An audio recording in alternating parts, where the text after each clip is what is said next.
Bom dia, pessoal. Boa noite. Boa noite, galera. Vamos começar devagarinho aqui.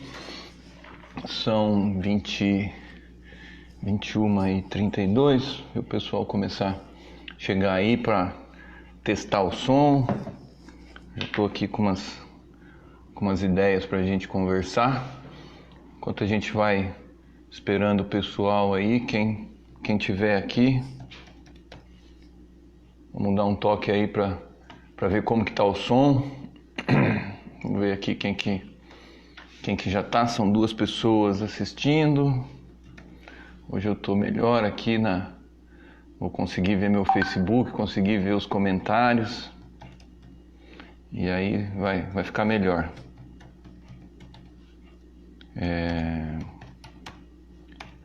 Para os que já entraram, além de verificar o som, já vão pensando aí de falar um pouco o que vocês estão achando. Quero falar um pouco, hoje nosso assunto é sobre a Páscoa. Na verdade não é a Páscoa, né? É a Páscoa em casa.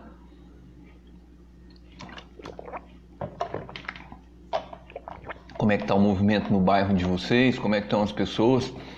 Tá? Então, deixa eu sintonizar aqui no vídeo para a gente poder...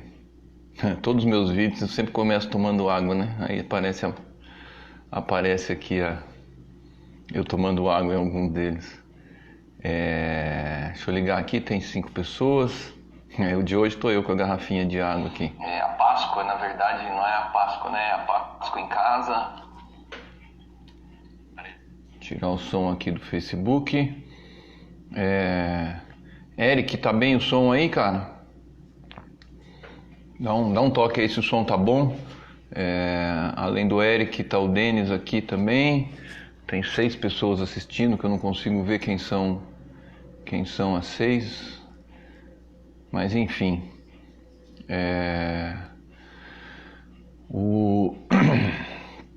A gente está aí entrando na 4ª semana, né, do isolamento. Foram mais decretado até o dia 22 aqui em São Paulo, no estado de São Paulo. O prefeito também acompanhou essa indicação aí de 6 pessoas. Oi, Alessandra.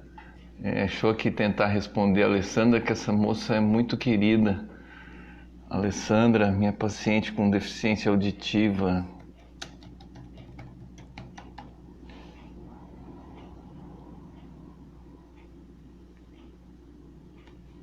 Estou tentando responder para ela aqui.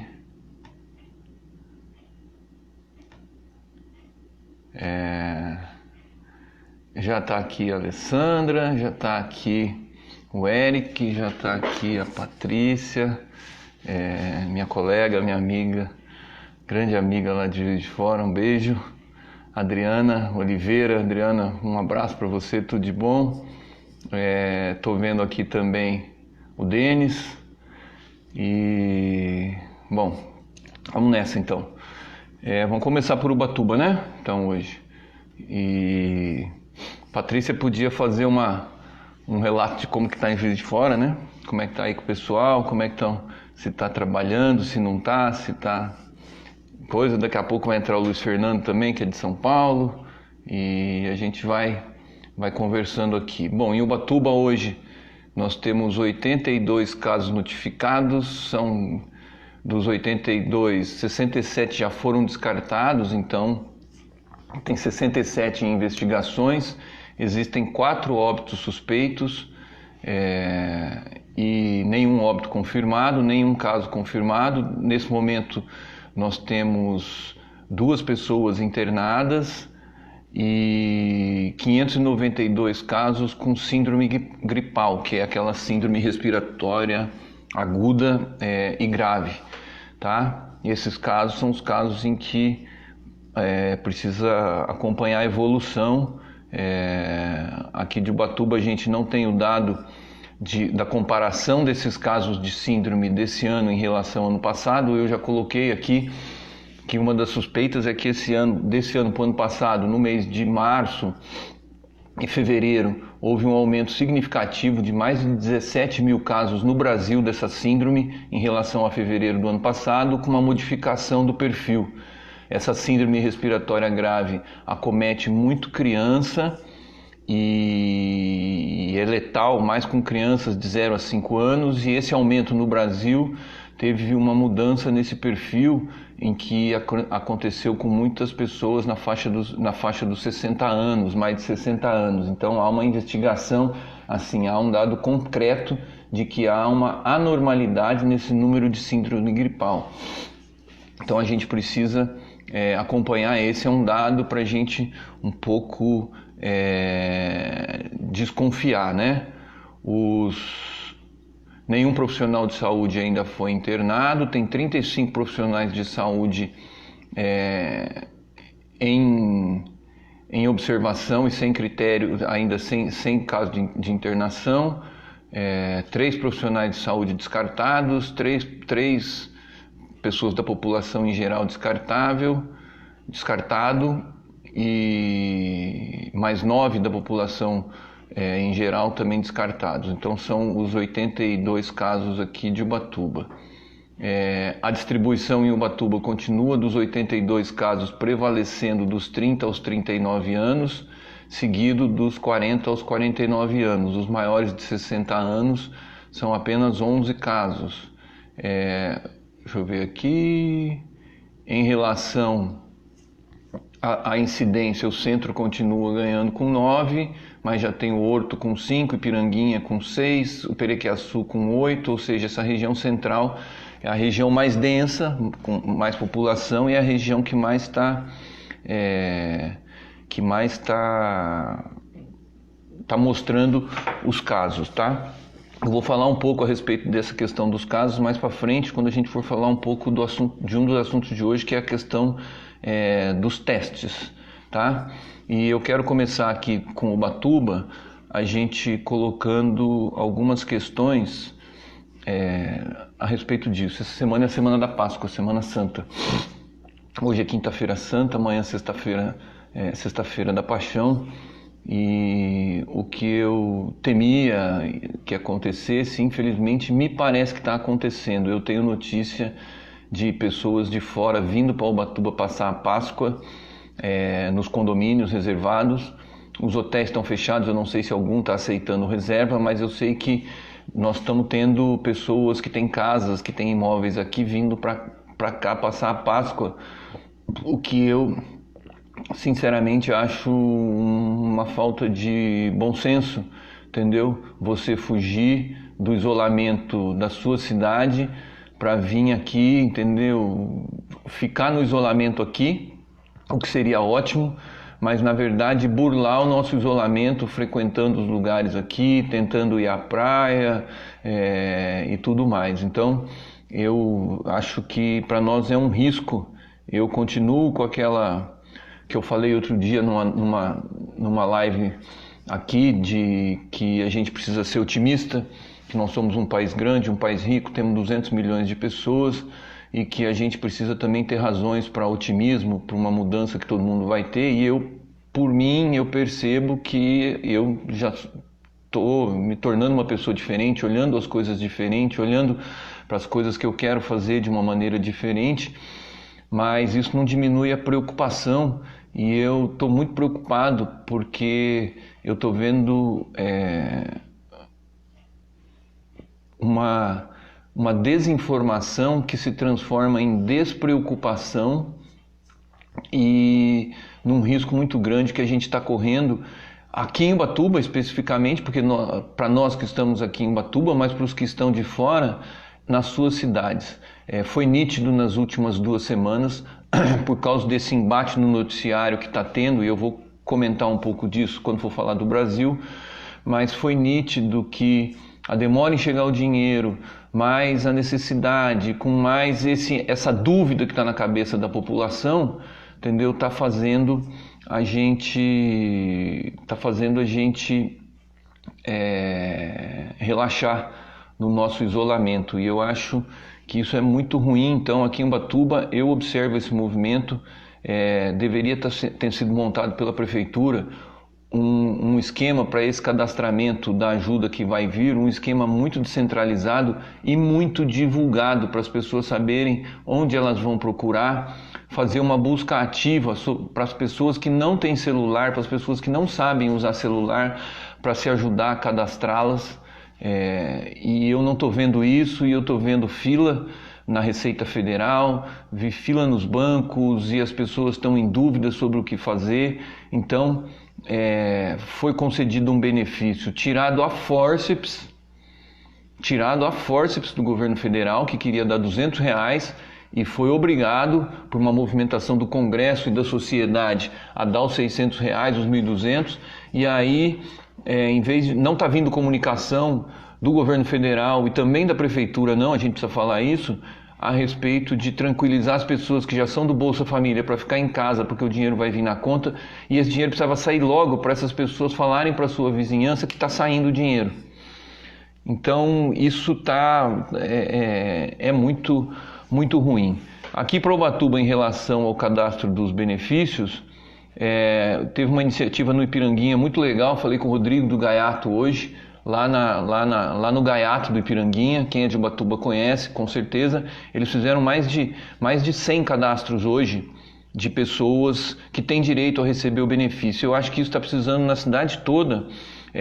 Uma amiga nossa, Isabela Vassão, que tem um escritório de contabilidade, também já colocou uma pessoa do escritório dela à disposição para quem tiver necessidade de ir lá fazer no Shopping Iperuígue para poder fazer esse cadastro, porque as pessoas ouvem na TV que tem o direito, mas não sabem se ela especificamente tem direito, se algum filho dela tem direito, alguma pessoa da família, e também não sabe como se cadastrar, porque tem que pôr conta de banco, quem não tem conta tem que abrir uma conta e uma série de outras questões. Portanto, eu queria que quem está aqui nos escutando, nos vendo, e tiver condição e souber como fazer, que entre em contato com as pessoas que a gente sabe que precisam. Todo mundo conhece alguém que precisa, tá?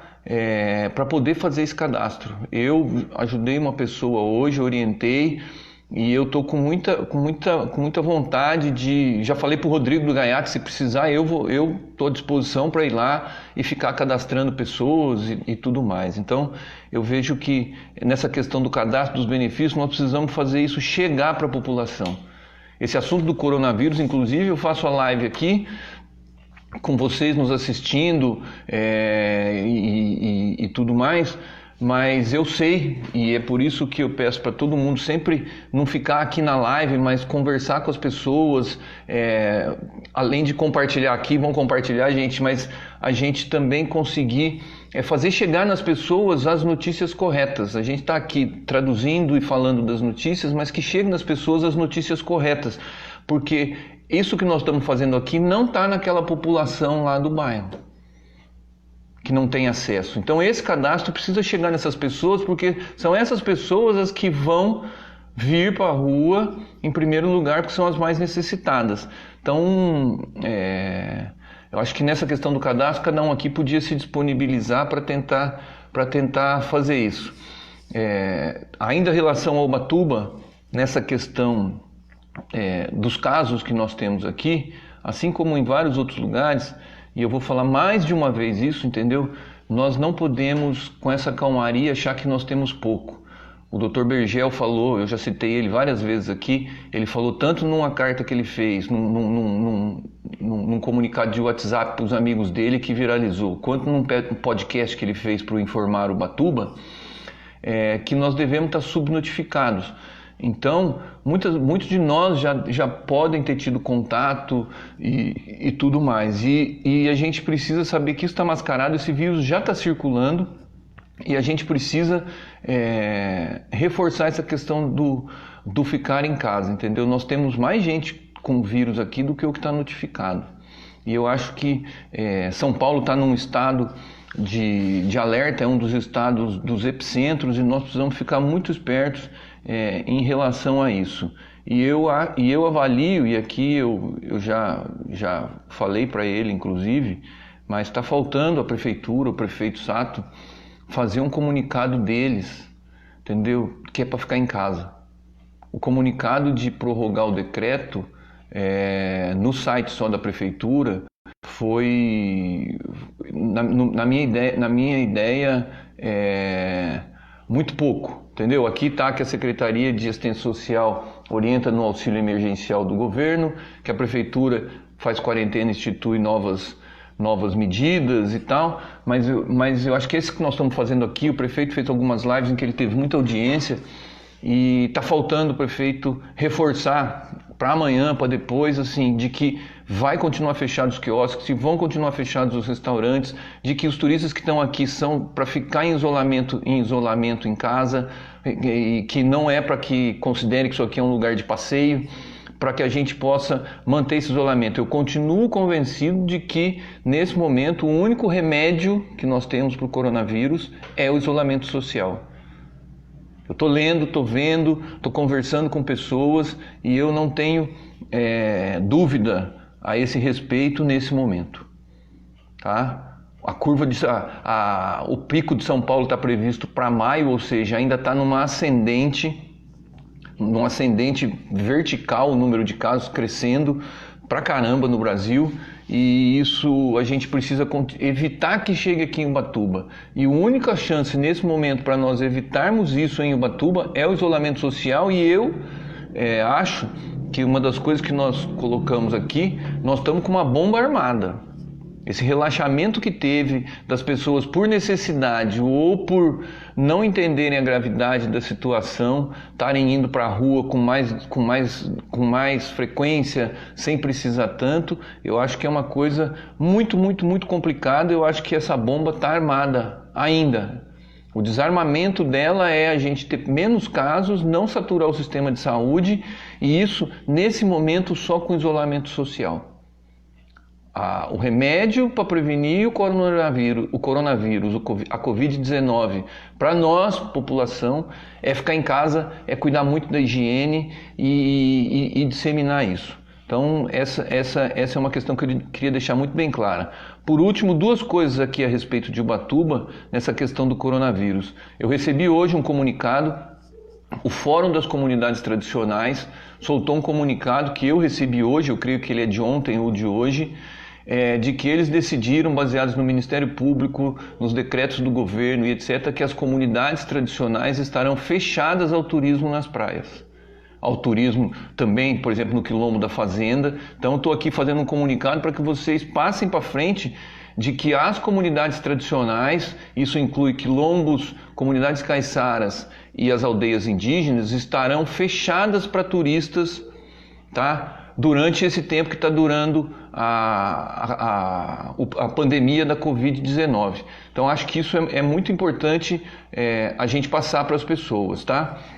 Em relação a isso. E por último, em relação ao Ubatuba, outro dia eu deixei aqui o meu WhatsApp, 996851313, e também pelo Instagram, se quiser me mandar mensagem, @Maurício13.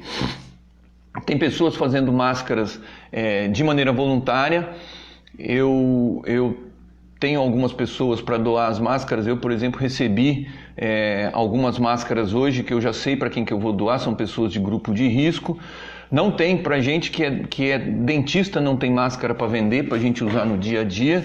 E é uma prática acessória nessa questão do coronavírus. Ela não substitui o isolamento e não substitui a higiene nesse momento. Mas cada vez mais pessoas devem usar. A gente está vendo as fotos do exterior, todo mundo de máscara, são as máscaras de pano. Então tem algumas pessoas voluntárias fazendo, e quem quiser entrar em contato para a gente ver se consegue disponibilizar a máscara, tá? Mas também para quem quiser doar tecido, tá? E elástico para a gente entregar para essas costureiras e poder fazer a distribuição, porque elas também estão fazendo de maneira voluntária. E uma coisa muito interessante que uma delas me falou: não tenho tecido para comprar em Ubatuba ou algodão, porque as duas lojas de tecido estão fechadas e elas não conseguem contactar os donos, para os doadores, por exemplo, poder doar uma peça para poder fazer. E aí estão fazendo de TNT, que é descartável, ou com retalho e com lençol lençol para ser descartado, que você lava, faz a máscara, lava, passa com ferro quente úmido e depois dá para usar e aí é só fazer o uso. Portanto, quem tiver disponibilidade, seja para doar um pedaço de tecido, de algodão, ou que se tiver lençol ainda em bom estado, mas que já não esteja usando mais, entre em contato comigo, 996851313 e @Maurício13 pelo Instagram, por mensagem, me adiciona lá, entendeu? Todos vocês que estão aqui, eu acho que é muito legal o Instagram, se puder me adicionar para a gente poder ir trocando mensagem e eu também adiciono vocês. Mas é isso em relação ao Ubatuba. Portanto, comunidades tradicionais fechadas, tem gente voluntária fazendo máscara de pano e quem quiser ajudar e colaborar, elas estão fazendo a priori para doar para os grupos de risco, tá? Então, quem quiser para si, a gente tem que ver como que elas vão estar fazendo. E se voluntariar para cadastrar pessoas nesse programa, ou orientar que na assistência social está sendo feito, tá ok? Então, para Ubatuba, acho que é isso que a gente tem que colocar hoje. Vamos voltar lá para o Facebook, né? Queria mandar um abraço aí para o Leonardo Biasi, não sei se é a primeira vez aqui, para o Sidney de novo, a Vera Verão, a Nadira, a Adriana eu já falei, o Eric, o Edilson Félix. Oi, Edilson Félix, tudo bem, meu amigo? Grande abraço para ti, o Denis Roberto, a Juliana, a Patrícia Fornitani. Patrícia, precisamos conversar, hein? O Serginho, meu amigo da Petrobras de São Paulo, o Henrique Costa Júnior, o Euspete que está sempre aqui, a Adriana Navarro e o Simão Weiberg. Adriana Navarro, depois me dá um toque aqui, Adriana, para saber quem é ti. E Fabinho está aqui, Veloso, boa noite. A Nadir está esclarecendo uma coisa aqui, que tem gente mandando comunicado dizendo que o pior aqui de Ubatuba é a dengue. E eu já vi esse comunicado, Nadir, e para vocês que estão aqui nos escutando, o pior não é a dengue, entendeu? O pior é que a dengue vai acontecer, nós estamos no surto, eu sei de algumas cidades que estão com muitos casos de dengue, eu já falei aqui da morte por dengue que teve em Ubatuba, mas o pior é que nós temos a dengue, a H1N1 e o coronavírus. Então, não é uma questão de comparar para a gente que está aqui, que a dengue está pior do que o coronavírus. Primeiro, a dengue pode precisar de internação, tá? E ela está concorrendo junto com o coronavírus e o H1N1. Portanto, a gente está falando do H1N1 pela letalidade, pela capacidade de disseminação, de contágio, e também o agravante que nós já colocamos aqui nessas lives, o agravante de estar chegando aqui junto com o surto da dengue, junto com o surto da H1N1 e com o inverno que está chegando. Se vocês repararem, está mais friozinho hoje, né? Agora, então abril já começa a gente a ter um clima mais propício ainda para o coronavírus, entendeu? O Eric está falando aqui que foi na farmácia e viu que parecia um dia normal, nada de quarentena. Tem gente da periferia falando que diz que o vírus é da política, é isso. É essa a questão, entendeu? As pessoas... e aí nós temos que falar a verdade nua e crua, entendeu? O nosso presidente da República está politizando o vírus, entendeu? Em vez dele tratar de maneira científica, e eu vou fazer uma live só para falar sobre essa questão de ciência, sobre um artigo que eu recebi de uma amiga minha outro dia, da Jussara. O Eric está comentando aqui uma série de questões, o povo está jogando baralho, é essa bomba armada que eu estou falando. Entendeu? A gente está acreditando num milagre. Entendeu? A gente está acreditando que isso aí não é sério, entendeu? O Leonardo Biasi é do norte do Brasil. Da onde, Leonardo? E você sabe que no norte, viu, Leonardo? Eu não sei de onde você é, mas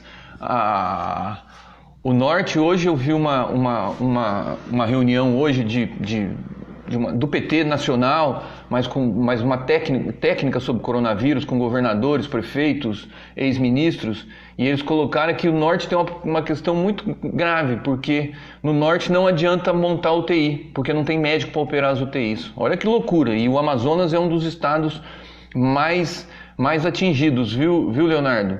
Jaqueline, boa noite. Joanis Jorge, boa noite aqui. Viu o calçadão lotado, é lá. É isso aí, gente. Então não sou só eu que estou vendo esse chifre, né? O chifre na cabeça desse cavalo, né? O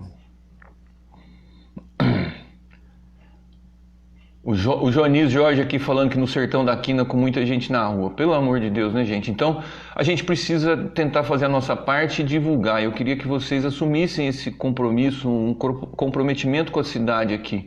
Entendeu? Meu irmãozinho Sérgio aí mandando um abraço. Zé Maria Medina, a Iracema, a Alessandra Casimiro, a Nalva, a Ana Sampaio, a Thaís, o meu irmãozinho Ademar. Um beijo, meu irmão.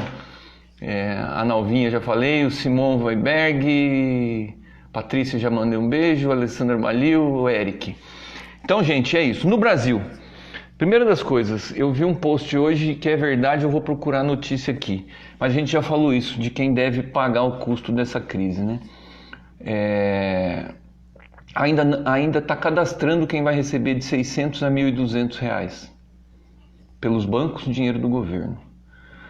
O governo federal, antes de tudo isso, ele liberou 130 bilhões para os bancos.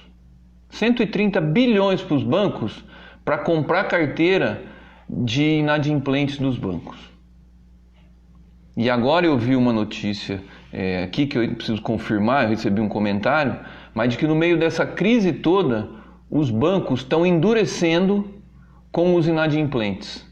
Inadimplentes de consórcio, de empréstimos, de cheque especial, talvez de dívida de cartão de crédito, entendeu? É esse o raciocínio que eu tenho tentado colocar para vocês. A gente precisa enxergar quem está do lado de quem, quais são os lados, tá?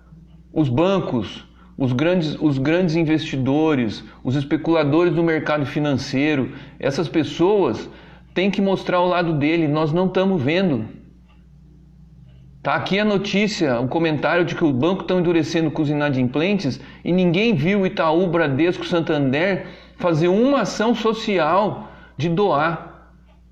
São as maiores fortunas, os que ganham fazendo agiotagem, pegando o meu dinheiro, o seu dinheiro da conta corrente que não rende nada e emprestando para o nosso vizinho a juros de 15% ao mês, estão fazendo isso há anos.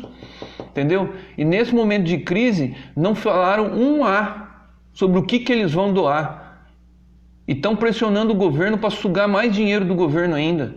Para que o governo aperte o cinto, para que o governo não solte dinheiro para a população, para os comerciantes, para os empresários manterem os empregos e as suas empresas, porque eles precisam de garantia para a dívida que o governo tem com eles. Acho que essa é uma das questões que a gente precisa sair dessa crise sabendo direitinho. Quem está do lado da saúde, quem está do lado do que é público, quem está do lado quem é solidário aos mais necessitados, quem é solidário àquele comerciante, aquele profissional liberal, aquele trabalhador autônomo, aquele microempresário que está em dificuldade porque não está podendo trabalhar. Na minha categoria, os dentistas têm iniciativa pedindo as coisas, mas, por exemplo, não existe nada para a nossa categoria que garanta para a gente um sustento por 2, 3 meses. Entendeu? Então dizer que um dentista achar que é bonito, que não sei o que, papapá, nada, o gerente do banco não quer nem saber da gente. Porque o dono, ele é empregado do dono do banco com emprego sobre risco, uma profissão em que os trabalhadores do banco não tem nada a ver com isso. Quem tem a ver são os banqueiros, entendeu? Eles não querem nem saber da gente. Chamam a gente para tomar café quando você tem algum dinheiro, algum microempresário, alguém tem algum dinheiro e oferecendo seguro, título de capitalização, previdência privada em que eles ganham horrores em cima da gente. E nessa hora, não só não estão contribuindo com o Brasil, como estão puxando o governo federal para o lado deles para não soltar dinheiro, para não amolecer, para não abaixar os juros, não zerar os juros do título da dívida, entendeu? E agora para a gente que é cliente, quem está devendo, eles estão endurecendo. Precisamos ter isso na cabeça para sempre. Para sempre. Para sempre. Entendeu? Os grandes inimigos desse país aqui são as pessoas que ganham a custa do trabalho dos outros. São 1 milhão de brasileiros que ganham a custa do trabalho de 199 milhões de brasileiros. É isso a causa da nossa desigualdade. Então essa é uma das coisas que a gente precisa aproveitar aqui para falar, e isso não é politicagem, isso é fato. É essa mudança que nós precisamos fazer aqui, tributar grande fortuna, tributar lucro de grandes empresas, abaixar os juros, estipular imposto sobre dividendos, dos grandes dividendos, não de pequeno empresário, aumentar a alíquota de imposto de renda para quem é mais. Isso não dá para fazer nada disso agora. Agora o governo tem que soltar dinheiro, mas é essa discussão que nós precisamos fazer quando a gente for falar em justiça nesse país. Tá ok? O Brasil hoje tem 1.930 casos novos, com mais 141 mortes nas últimas 24 horas. A gente vê que está aumentando gradativamente o número total, né? São 941 mortes no total. Infelizmente eu errei, eu achei que a gente ia chegar no domingo com 1.000 mortes, mas com certeza nós passamos esse número amanhã, infelizmente. E 17.857 casos que nós já temos confirmados. O isolamento precisa ser muito forte em São Paulo, Rio de Janeiro, Distrito Federal, Ceará e Amazonas. São os epicentros regionais do Brasil, e quando se fala São Paulo, se fala o estado, pela proximidade, pelo tanto que as pessoas se movimentam em São Paulo, pelo fato do transporte entre as cidades não estar proibido. A Justiça do Rio de Janeiro proibiu hoje o governador do Rio de Janeiro proibiu o governador de proibir o transporte entre as cidades. Tá? Uma das coisas do isolamento nos outros lugares é essa questão do transporte. Ninguém sai de uma cidade para outra salvo com justificativa expressa. Então a barreira não é só de orientação. E nós aqui estamos assim. Então aqui nós que somos de Ubatuba, do estado de São Paulo. Quem é do norte aí, o nosso amigo Leonardo, não sei de qual país, de qual estado, mas o Amazonas está entre os casos que são considerados muito complicados. Tá? Populações isoladas, não tem pessoal médico, está fazendo para as periferias do Brasil, e para as cidades isoladas desse país, para as comunidades, entendeu? O custo do fim do programa Mais Médicos vai ser muito alto,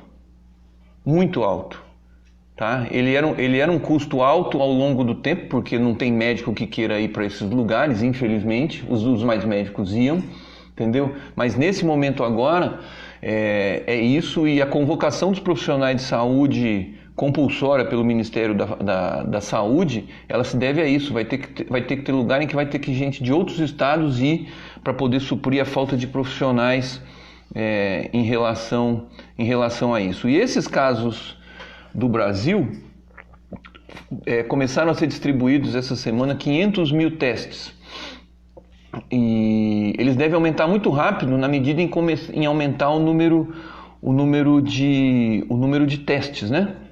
Então já tem muita gente que deve ter tido contato e tudo mais, então tem muita gente que deve ter aumentado o número de testes. Aqui em Ubatuba, por exemplo, me parece que chegou teste nos laboratórios particulares, e é uma coisa que devia ser testada, porque, por exemplo, os profissionais de saúde precisam ser testados, porque todos os que já tiverem imunizados, por exemplo, se eu já tiver imunizado, eu estou apto não só a ajudar, porque não corro risco de contágio, nem de transmitir, nem de pegar, entendeu? Como sou uma das pessoas que pode começar a voltar a trabalhar. Então esses testes deviam estar sendo disponibilizados de maneira muito rápida. Por exemplo, se eu tivesse teste disponível para poder fazer um teste, porque eu venho trabalhando na saúde com consultório direto, entendeu?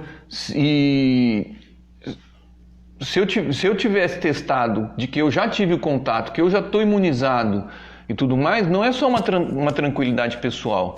Eu poderia estar disponível para poder ajudar, para poder voltar a trabalhar, atender os pacientes, para poder conversar. E cada um de nós que pudesse testar positivo ia poder fazer um monte de coisa, entendeu? Eu tenho um monte de coisa que depois de um mês trancado que eu estou doido para fazer, entendeu? Muita coisa, algumas que eu preciso e outras que eu estou com muita vontade de fazer, e a gente está aqui preso.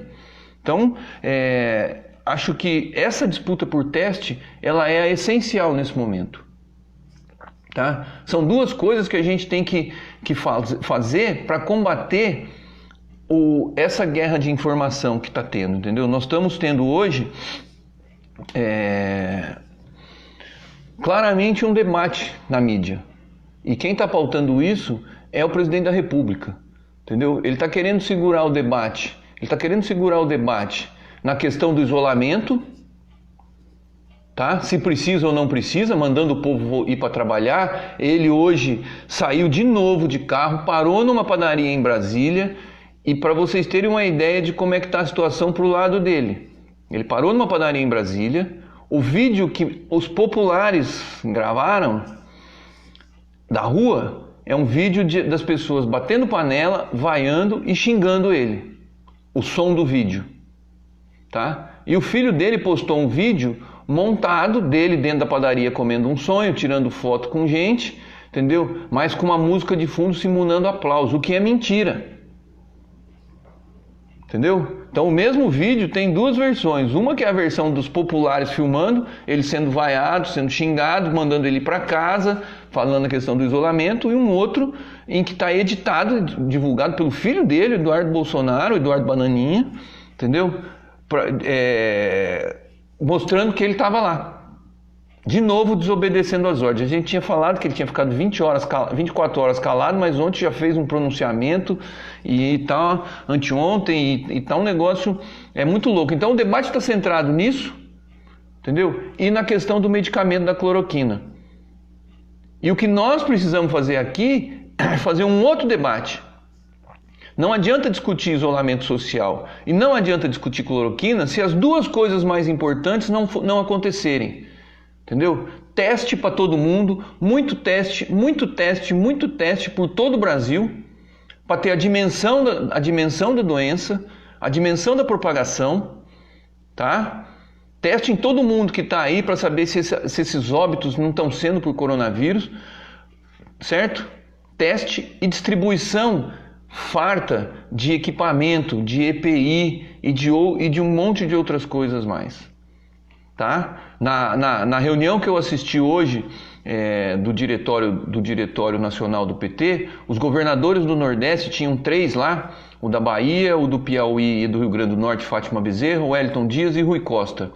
Todos eles fizeram testemunho de que as ajudas do governo federal estão sendo muito aquém do que está sendo falado para os estados. E os estados os estados no geral estão no estado de falência. E o que está travando a ajuda é uma disputa política do governo federal com o Bolsonaro e o Paulo Guedes não querendo liberar dinheiro para os estados do Brasil inteiro porque querem segurar o dinheiro para Rio e São Paulo, por conta do embate que estão tendo Bolsonaro, Dória e Witzel. Então está prejudicando o Brasil inteiro, os governadores inteiros. Diz que os governadores, eu vou ler mais algumas coisas aqui, mas então o debate a ser feito hoje, para a gente colocar aqui, é o seguinte: não tem que discutir vamos tirar a discussão da necessidade do isolamento e a da questão da cloroquina para ir para uma outra discussão. Cadê os testes, Bolsonaro? Cadê os equipamentos e os EPIs? E isso enseja uma série de outros debates. Mas o que nós precisamos hoje no país, o que a Prefeitura de Ubatuba precisa, é proteção para os funcionários que estão na saúde, com máscaras AN95, com gorro, com luva, com jaleco impermeável, entendeu? É respirador, é que na região tenha os hospitais de campanha e os hospitais preparados para o pico que ele vai vir. A gente espera que ele seja o menor possível, mas ele vai acontecer, entendeu? E os testes? Precisa testar todo esse povo que está na saúde, que está na linha de frente. Para quem já está imunizado, poder trabalhar tranquilo. Para quem não está, redobrar seus cuidados. Nós não podemos perder força de trabalho nesse momento. E o que está acontecendo é isso. Aqui em Ubatuba, se a gente observar, tem tantas pessoas, o maior número de pessoas afastadas são os profissionais da saúde, dos suspeitos. Porque estão na linha de frente, são os motoristas de ambulância, são os faxineiros das unidades de saúde, são agentes comunitários de saúde, todo o pessoal da vigilância sanitária, todo o pessoal da enfermagem, todos os médicos, todo o pessoal das recepções das unidades de saúde, o pessoal que é voluntário. Então, nosso debate hoje, quando vocês forem nas redes sociais, no WhatsApp, forem no Instagram, forem aqui no Facebook, encontrarem alguém falando de isolamento social, vocês perguntem, cadê os testes para a gente discutir? Você que está divulgando aí que quer trabalhar, o empresário que quer voltar a trabalhar para os empregados dele, entendeu? Não são todos não, tá, gente? Não podemos... Mas por que não fizeram passeata em vez de carreata? Se estão tão seguros assim? Quem não tem medo do coronavírus faz passeata, não faz carreata. Vidrinho fechado, de máscara, tudo com álcool gel, pedindo para o povo entrar no metrô, no ônibus coletivo, vir para trabalhar atendendo o público, entendeu? Para blindar o governo federal para isso. Porque não está blindando nem o próprio empresário, porque a crise vai ter. Sabe? Fica dando de papagaio de pirata. Quer fazer isso? Faz passeata com todo mundo juntinho. E faz igual aquele caminhoneiro falou, e assina um termo de que abre mão da sua UTI. Entendeu? Então toda vez que a gente vê alguém falar isso, responde. Fala assim, eu quero ver os testes e quero ver todo mundo da saúde trabalhando com o EPI, do EPI que tem que ser. E ter respirador para a gente fazer. Aí eu aceito que você me mande essa questão de que a gente precisa trabalhar. E é a mesma coisa em relação à questão da cloroquina. Entendeu? Não vamos cair nessa de que esse medicamento já está bom para ser usado. Ele está em teste. Nos Estados Unidos foram suspensos os testes. O Trump continua defendendo, mas os testes do governo foram suspensos. Está ligando para o Bolsonaro aqui para ver como está sendo. Sabem por quê? O que ninguém está falando? Eles querem transformar o Brasil no laboratório, porque tem o teste... Para você fazer um medicamento, tem o teste in vitro, que é no laboratório, e tem o teste in vivo. Esse teste in vivo é o que você dá para o paciente de maneira controlada. E demora tempo. Estão querendo soltar para todo mundo aqui, entendeu? Para o Brasil ser o laboratório desse trem. Para você, para a pessoa que é sua parente, que tiver isso leve, for lá tomar. E quando a gente vai ler as pesquisas do que está sendo feito... Por exemplo, se a pessoa não souber que ela tem problema cardíaco, e está cheio de gente que tem e não sabe, ela pode ter uma aceleração do batimento cardíaco que pode ser fatal. Não sou eu que estou dizendo isso não, é o povo americano lá das universidades. Então, tomara que a cloroquina faça efeito, tomara que ela dê certo, ela vai vir junto com outros medicamentos combinados, pode ser que seja um protocolo seguro, mas o debate não é sobre ele agora. O debate agora é cadê o teste, Bolsonaro? Cadê o dinheiro para o teste, seu Paulo Guedes? Cadê a compra do teste? Cadê a diplomacia para garantir isso aí?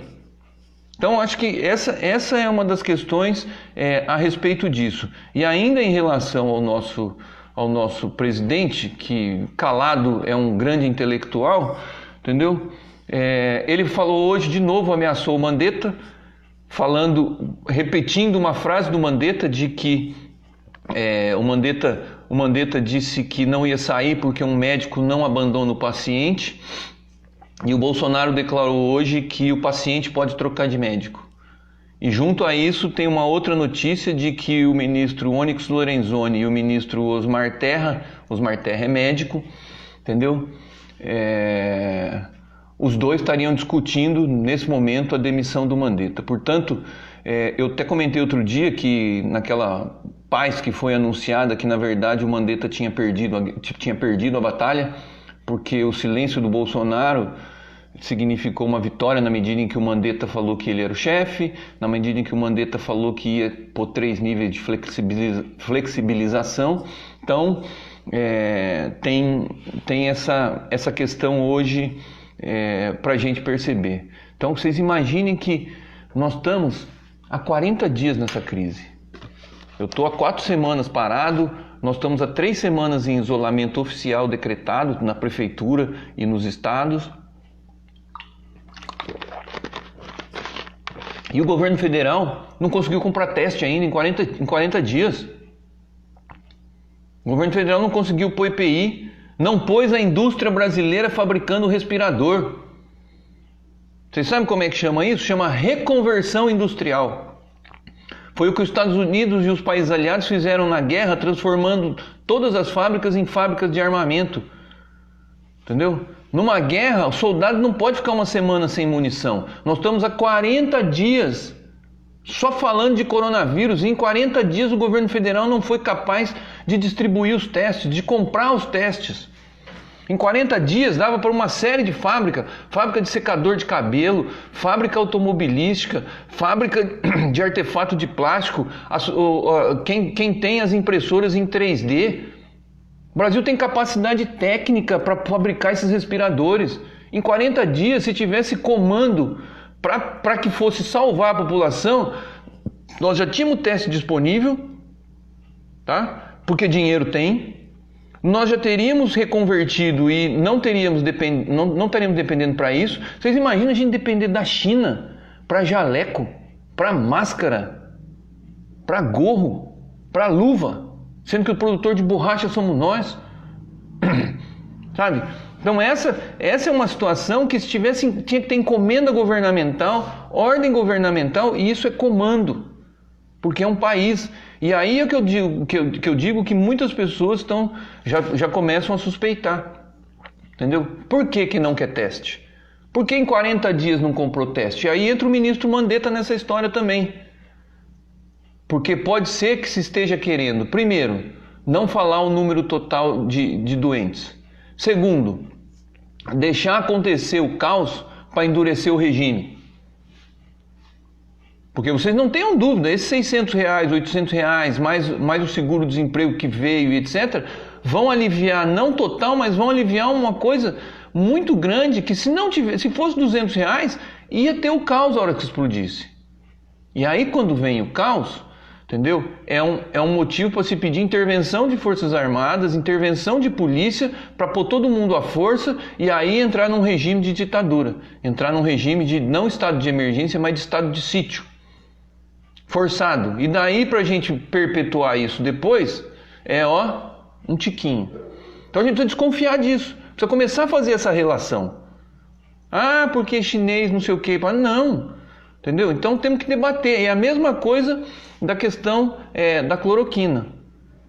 Eu nasci na época em que estava acontecendo uma coisa muito parecida com essa questão aí. Eu não lembro a doença, mas eu sei que, por exemplo, a quantidade de pessoas sequeladas e mortas pelo uso da talidomida, que foi um remédio usado sem as pesquisas necessárias na década de 50 e 60, que causou um monte de morte e um monte de deficiências permanentes nas pessoas. Podem pesquisar no Google aí o que foi a questão da talidomida. A cloroquina pode ser isso. Então, todas as evidências são de que ela vai ajudar, mas não é do jeito indiscriminado. Então, temos que tirar do debate cloroquina, tirar do debate voltar ao trabalho e colocar, cadê o teste, cadê os equipamentos de segurança para os soldados que estão na frente de guerra, que são os profissionais da saúde. No mundo hoje, os Estados Unidos, 450 mil casos, de longe que está liderando em número de casos, está em segundo lugar com 15 mil mortes, 15.900, 16 mil mortes, já chegando perto da Itália, que está com 18 mil mortes, ele deve passar a Itália. A Espanha com 15.200 mortes e a França acelerando para 12 mil mortes e entre nós aqui, o Japão, Tóquio teve 500 casos num dia só e eles estão lá começando a entrar num estado de muita atenção, já tem estado de emergência em vários lugares e os japoneses, até então tido como exemplo de que não precisava isolamento, já estão caminhando também para isso, para a gente entender a gravidade. Para quem é daqui de Ubatuba, entender a gravidade da situação. Entender que essa calmaria é uma calmaria ilusória. Ilusória. Sabe? E que se a gente conseguir chegar daqui a 2 meses, 1 mês e meio, num bom estado, não é porque nós demos sorte porque teve milagre, é porque funcionou o isolamento, porque ele é o único remédio nesse momento para o único paciente que a gente precisa cuidar de maneira especial, que é o sistema de saúde. Porque é esse paciente, o sistema de saúde é quem vai ser o grande guarda-chuva. Então a gente precisa ver todas essas questões. O Leonardo, que está aqui do Norte, está falando que o EPI é luxo, e é isso. Onde já se viu o EPI ser luxo? E tem que ser do governo, gente, porque, por exemplo, eu estou dizendo aqui para vocês, nós dentistas, se tivesse liberado hoje, tínhamos máscara para atender 5 dias. Porque a gente sempre compra semana a semana, ninguém tem estoque de máscara. Com essa nova realidade, a gente que usava jaleco de pano e jaleco um por dia, um cada 3, 4 dias e trocava máscara, usava máscara outra coisa, nós vamos ter que usar um jaleco por paciente ou um jaleco por dia com sobre jaleco. Não tem esses equipamentos, não tem esses EPIs no mercado para a gente comprar particular. Portanto, é o governo quem tem que fazer isso com compra grande. É o governo quem tem capacidade de grandes encomendas para a indústria para falar, olha, é para mandar, é para fazer. Então, o Leonardo, essa é a batalha. E a Nadir está esclarecendo aqui, ó. A talidomida foi um remédio lançado na década de 50, olha a loucura, para enjoo para mulher grávida. E ele causou um monte de deformação em feto. É isso. Muito obrigado, Nadir, minha querida. Nada como ter a ajuda dos universitários aqui, né? E é isso. E a cloroquina pode acontecer alguma coisa nesse sentido. Entendeu? Ninguém sabe as lesões. Pelo que eu li, ela é metabolizada no fígado, ela demora mais de 2 meses para sair do organismo depois que ela para de ser tomada. Essa corrida está fazendo com que os pacientes de lúpus e de artrite esteja faltando esse medicamento para elas. Olha uma coisa importante, nenhuma evidência científica de que quem toma a cloroquina como rotina, como os pacientes de lúpus e de artrite reumatoide, estejam isentos do efeito do coronavírus ou de contrair. Portanto, se quem já toma como rotina não está blindado, por que a gente vai começar a tomar direto? Isso é estudo dos americanos, hein? Em relação a isso, tá? Nadir, muito obrigado, viu? O Leonardo está aqui, a Mariana, um abraço para você.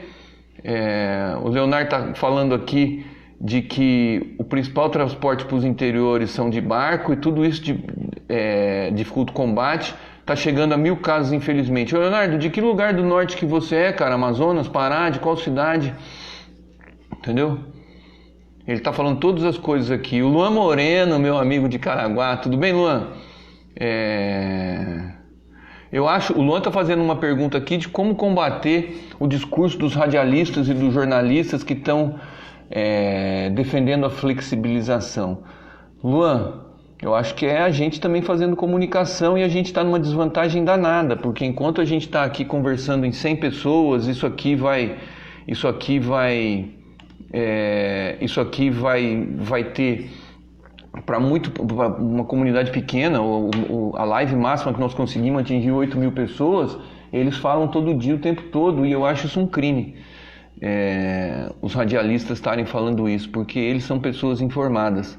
Então é uma questão de opinião, e eu acho que inclusive tem que ser cobrado se acontecer as tragédias e o caos e etc, a gente tem que guardar isso para cobrar. Falar, olha, esse fulano falou isso, talvez um pouco nessa questão, viu? A Thaís falando aqui, ó, que na 23 de maio, hoje de manhã, tinha congestionamento. O Dória deve estar doido. Aliás, o Dória faz uma declaração hoje aqui que vai endurecer se o isolamento não atingir 60% das atividades econômicas. Entendeu? O Leonardo está falando aqui, que o governador do Amazonas já impôs decretos mais rígidos, caça alvará de comerciantes, a capital está com surto de mais de 100. Eu conheço Manaus relativamente bem, por 13 anos que eu trabalhei em Santarém, e a realidade de Manaus é uma realidade cruel nas periferias, muita gente em palafita, muita gente com falta de saneamento básico, com falta de água, apesar de ter todo aquele rio Amazonas ali, e é uma pena, viu, Leonardo? Entendeu? Em relação a essa questão. Ô Sônia, não compete ao governo municipal a aquisição de testes e equipamentos porque eles não têm no mercado, Sônia. tá? Te respondendo aqui. O governo municipal poderia fazer. Caraguá comprou testes, se não me engano, comprou 5 mil testes de uma importadora, mas está tendo problema para receber, inclusive porque era uma importadora que estava oferecendo para pacientes direto pela internet sem autorização. E eram testes que tinham um alvará da Anvisa, mas eram para o poder público e tal. Eu vi essa notícia a respeito dos testes. Tem 2 firmas que importaram testes no Brasil e estavam oferecendo para algumas prefeituras. Mas eu acho que, Sônia, a nossa disputa não é a prefeitura comprar, não. A nossa disputa é com o governo federal e o governo do estado. A prefeitura aqui tem mais coisas para investir nisso, entendeu? E tal. A Neide Lares, a Patrícia, a Sônia, quem mais está aqui? O Leonardo. Eu passo alguém aqui. Outro dia eu passei por uma pessoa, ficou brava que eu não falei o nome dela. Luan, é isso, tá, Luan? A Febraban fazendo propaganda que os bancos estão para ajudar. Lotérica com fila, o Fabinho falando aqui. Então, são todas essas coisas mesmo, entendeu? E aí, em relação a essa questão do mundo, tá longe lá o pico. Eles estão falando cada vez mais nessa questão, entendeu? Uma coisa que nós estamos falando, eu vi uma live muito legal outro dia e o secretário está colocando aqui hoje, e esse vai para todos nós. Eu vi uma live outro dia sobre o debate das mulheres com a Márcia Tiburi e uma outra que eu esqueci o nome, sobre o efeito para as mulheres disso, né? Tanto na questão da violência como nessa questão do desemprego. As mulheres vão sofrer mais e vão ter as maiores responsabilidades. E hoje aqui no ONU News, o secretário-geral da ONU está divulgando uma mensagem exatamente sobre isso, sobre as consequências socioeconômicas arrasadoras para as mulheres e meninos, entendeu? As Nações Unidas pedindo para que as mulheres e crianças sejam o centro, entendeu? Da recuperação do novo coronavírus, porque as mulheres podem perder milhões de postos de trabalho porque devem cuidar das crianças e dos idosos. E na velha lógica de que a mulher é a cuidadora e que a gente precisa superar essa lógica, mas é fato de que isso está previsto para acontecer aqui, infelizmente. Então, nossa solidariedade, nosso apoio aí para que isso seja minimizado e, na verdade, o mundo nosso ideal é um mundo sem machismo, né? E com igualdade para homens e mulheres, com as suas características. Então, nós vamos fazer uma live disso bem legal sobre essas questões aqui, entendeu? O novo coronavírus avança muito rápido na África. E eu quero, para a gente caminhar para finalizar aqui, relatar um pouco dessa questão de medidas que deveriam ser tomadas e da realidade que está acontecendo. E hoje, quando a gente fala em governadores, eu estou falando porque eu tive acesso a uma reunião do Diretório Nacional do PT, que a parte de administração de coronavírus permitiu a gente entrar pela internet, e foram colocadas algumas opiniões muito importantes de pessoas que estão na linha de frente em governos estaduais e em prefeituras do PT, mas que estão refletindo a opinião de muita gente, que não estão falando só por eles ou só pelo partido. E aí alguma das coisas é que, eu já falei aqui, o Bolsonaro está sabotando as finanças dos estados por conta da questão do Dória e do Witzel. Os governadores colocaram isso, que essa questão do enfrentamento do isolamento social e da cloroquina é com exames, e eles colocando que no Brasil se está testando por volta de 300 pessoas para cada 1 milhão de habitantes. Que nos outros países está sendo testado de 12 a 18 mil pessoas por milhão de habitantes. E aí vem aquele raciocínio que a gente já fez agorinha há pouco, entendeu? De que essa falta de testes ela pode ser intencional, porque o tempo para comprar esses testes já deu. Já era para estar aqui os testes, ou seja, pode ser que nosso governo federal não esteja querendo fazer os testes. tá? Por conta daquelas outras questões lá. Isso foi colocado pelos governadores que estão lá. O governador, gente, é o presidente do estado deles, assim como o prefeito é o presidente da nossa cidade. Eles sabem o que precisa e estão vendo, entendeu? E eles conseguem enxergar que nos estados deles só dá para relaxar o isolamento social se tiver teste, tá? Então, isolamento social se combate como? Com teste, não com abertura dos comércios. Viu, Luan? Acho que essa também é uma dica para ti aqui. O Rio Grande do Norte fez um decreto hoje. A governadora falou que está sendo enfrentada por empresários, mas que ela fez um novo decreto endurecendo mais ainda a questão do isolamento social e que ela sofre oposição da Prefeitura de Natal, que é da capital. Então, olha que loucura é essa questão. E dizendo que os estados precisam de socorro para inclusive poder ajudar os municípios. A queda de arrecadação foi por volta de 40%, e eles disseram, foi geral isso, de que há uma tragédia financeira já acontecendo nos estados e que isso vai acarretar o colapso da saúde, porque precisa de dinheiro, os governadores precisam de dinheiro para contratar gente. Os prefeitos precisam de dinheiro para contratar mais gente para atender, para substituir as pessoas, para fazer a vigilância das entradas das cidades.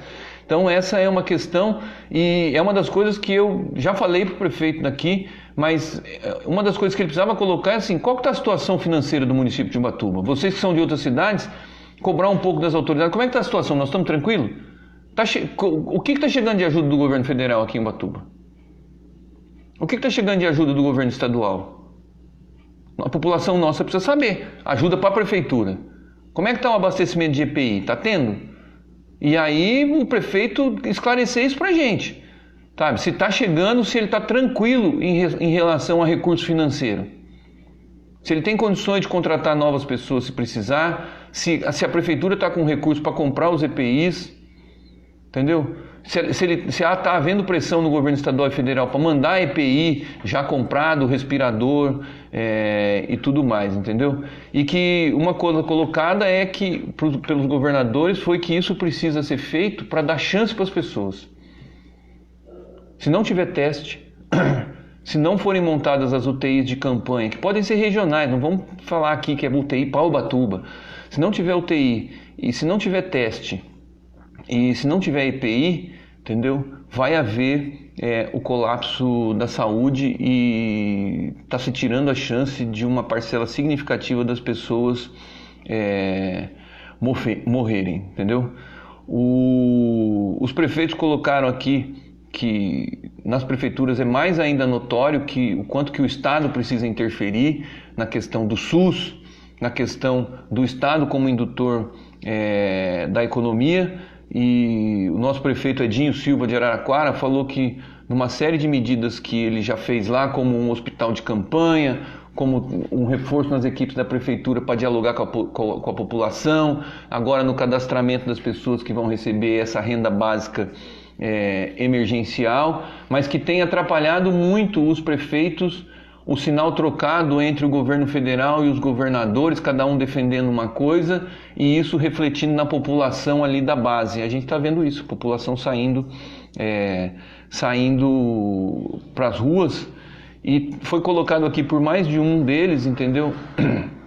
Que o grande debate na sociedade é o debate da solidariedade. É o debate o modelo de Estado que nós queremos, a prefeitura que nós queremos, o governo do Estado que nós queremos, o governo federal que nós queremos, é um governo federal solidário e que combate a desigualdade? Ou o que nós queremos é um governo que pregue o individualismo, o cada um por si e o quem pode mais chora menos? Isso é o cerne do debate. São os dois modelos de sociedade que estão em jogo. O coronavírus está mostrando que, independente da pessoa ter coração ou não, solidariedade ou não, entendeu? Nesse momento agora, se nós não tivéssemos o SUS, nós estávamos ferrados. O SUS no Brasil hoje, entendeu? Ele talvez seja uma das coisas que mais esteja capilarizada. Não tem nenhuma cidade do país que não tenha o SUS ali atuando, com um médico, com um exame, com um agente comunitário de saúde, Entendeu? Então, esse sistema jamais pode ser substituído por um sistema privado e jamais pode ser privatizado. Porque ele é solidário. Ele defende a igualdade, a integralidade, a equidade, entendeu? UTI para quem precisa de UTI, aspirina para quem precisa de aspirina. Isso é equidade, entendeu? A universalidade para todo mundo, tudo, entendeu? Então esses princípios são os princípios que não são só do SUS, devem ser os princípios de tudo.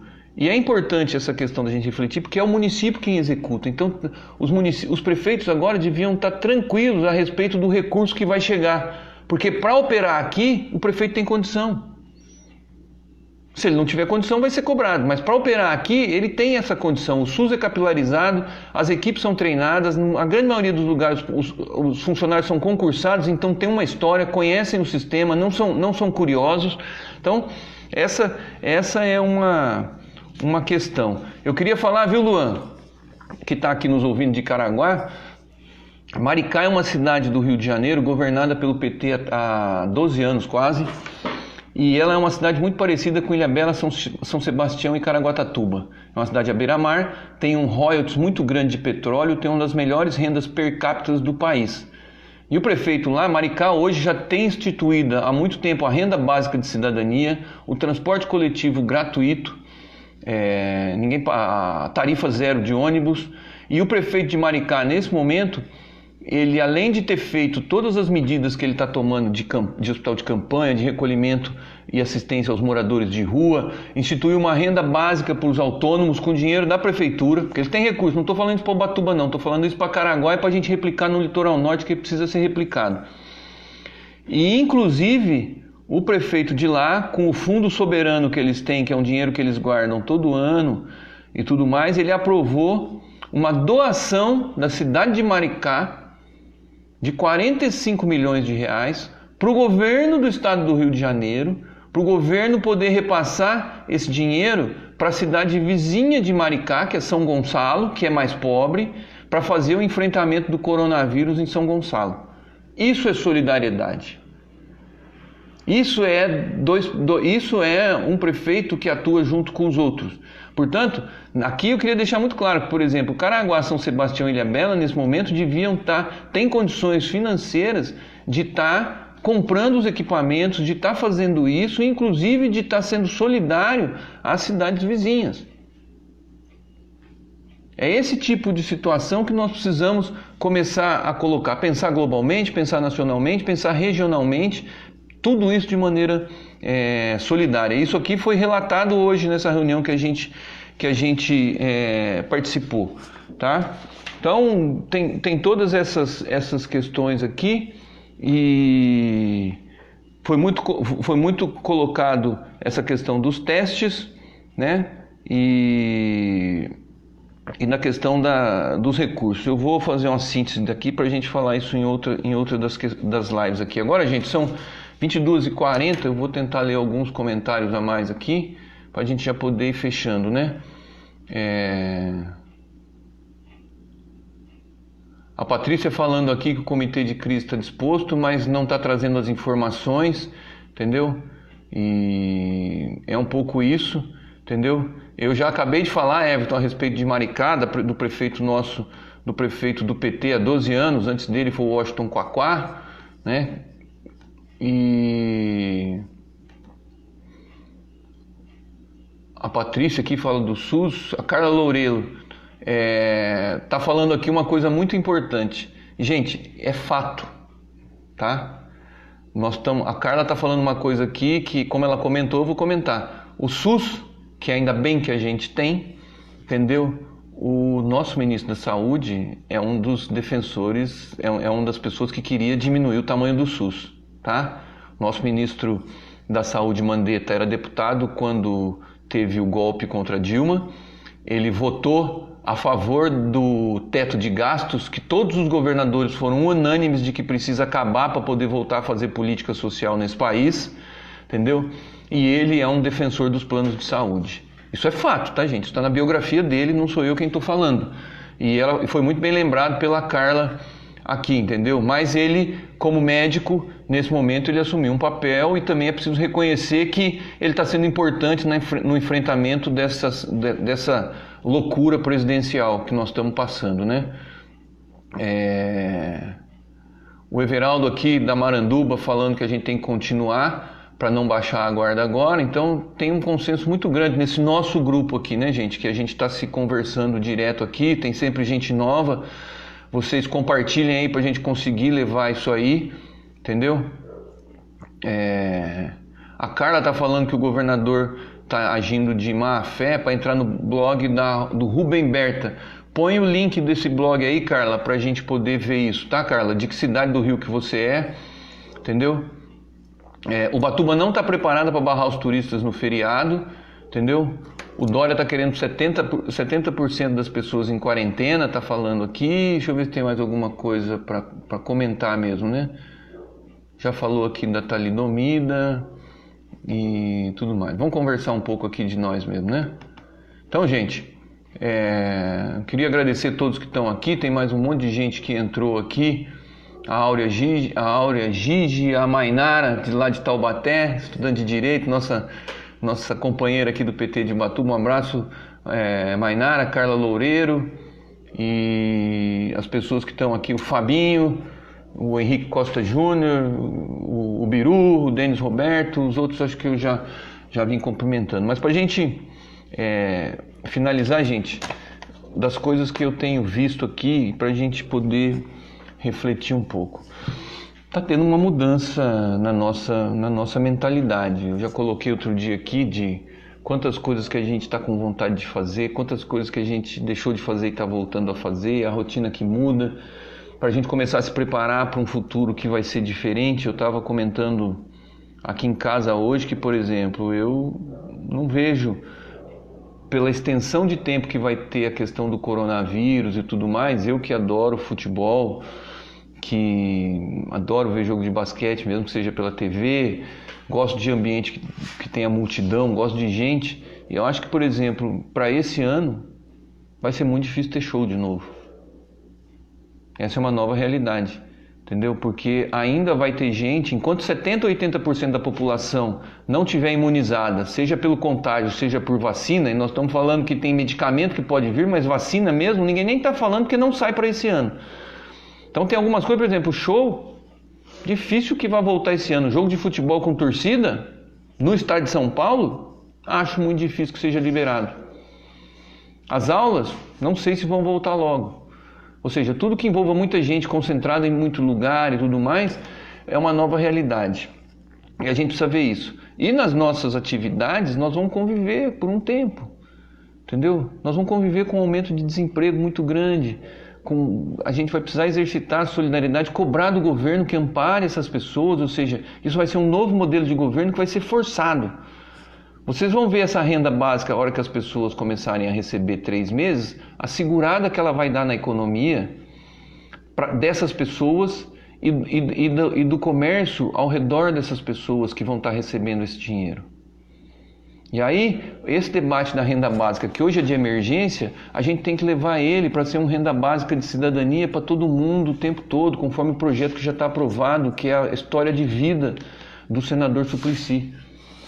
Então nós vamos começar a refletir isso, porque é só em cima dessas novas reflexões, dessas novas possibilidades que vão ser criadas pelas necessidades, coisas que podem surgir de oportunidade, que a gente vai conseguir sair com otimismo e sair dessa crise.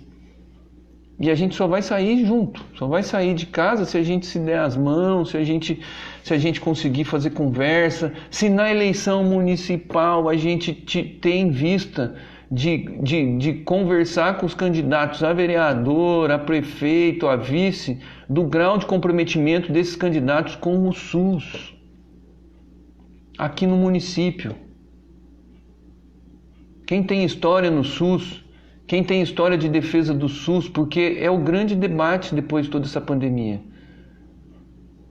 A gente só vai ficar tranquilo, está mostrando isso, se a gente tiver retaguarda de saúde. E que não é só UTI, é o SUS funcionando. Hoje ninguém está reclamando da falta de médico especialista, da demora de exame, porque está numa emergência. Mas é o debate do SUS ampliado, fazendo especialidade, fazendo promoção da saúde. Aqui em Ubatuba foi fechado o NASF, o governo federal acabou com o núcleo de apoio à saúde da família, que eram os profissionais de apoio às equipes de saúde, fisioterapeuta, terapeuta ocupacional, entendeu? Fisioterapeuta, terapeuta ocupacional, psicólogo. É o SUS para fazer saúde mental. Então nós vamos ter essa mudança que a gente tem que ver, de ter mais segurança e tal, a gente vai ter que sair disso, sabendo disso, vai ter eleição logo ali, nós vamos precisar ver, porque vai ter que ter mudança nas questões, na pauta das cidades, e a gente vai ter que com isso que está acontecendo, com o engano que a gente... eu vou ser bonzinho, né? Com o engano que 54 milhões de brasileiros cometeram de escolher o Bolsonaro para presidente, para ser bonzinho, entendeu? A gente não vai poder se enganar aqui nas prefeituras. A gente não vai poder se enganar na escolha de vereadores. Então é isso que a gente precisa começar a refletir, entendeu? E começar a pensar no que vai ser esse novo mundo, em como que a gente vai fazer, entendeu? Quais são as pessoas amigas que a gente vai retomar o nosso contato, aquelas pessoas que a gente está há muito tempo sem ver, que está com muita vontade de encontrar, entendeu? De abraçar. Como é que a gente vai fazer para isso não acontecer de novo? As coisas que a gente queria fazer, as novas oportunidades que vão aparecer, é só assim que a gente vai conseguir ter esperança, entendeu? Porque eu tenho esperança também de que eu vou poder ajudar alguém, de que eu vou contribuir com o debate, de que eu vou participar mesmo da política a partir de agora, que eu vi que é importante, mas participar conversando, olhando, entendendo, traduzindo, interpretando. Então acho que são as reflexões que a gente tem que fazer. Quando a gente olha essas notícias, sabe desses fatos, vê essas confusões que estão aqui, entendeu? Porque hoje a gente tem que entender isso, entendeu? O país está sem comando nessa questão, está brigando contra a ciência, entendeu? Os estados, graças a Deus, estão resistindo a isso. E os prefeitos precisam deixar de vacilar e tomar postura no sentido de fazer esse enfrentamento também com o governo federal. Tá ok? Desse jeito a gente vai conseguir sair. Portanto, até a nossa próxima live aí. Se alguém tiver sugestão de assunto para a gente abordar, nós estamos à disposição aí. Obrigado a todos vocês. São 10 para as 11 já, né? Tá na hora, tá ok? Obrigado para todo mundo que esteve até aqui agora. Dê uma compartilhada aí. Vamos lá para o Instagram, vocês. Baixa o aplicativo do Instagram. Me adicione lá, @Maurício13. Que tem muita coisa legal. Lá dá para seguir todas as pessoas que a gente tem vontade. Teve um aqui que falou do blog da Rubem Berta. A gente segue os blogs, eles estão todos publicando. Então é uma coisa muito ativa e de comunicação muito fácil. O jeito de fazer as mensagens e tal. Então quem puder, @Maurício13 no Instagram. E a gente volta na próxima live. Um beijo para vocês, um grande abraço para todos vocês que estão aqui, que são muito especiais, tá? Um abraço, valeu!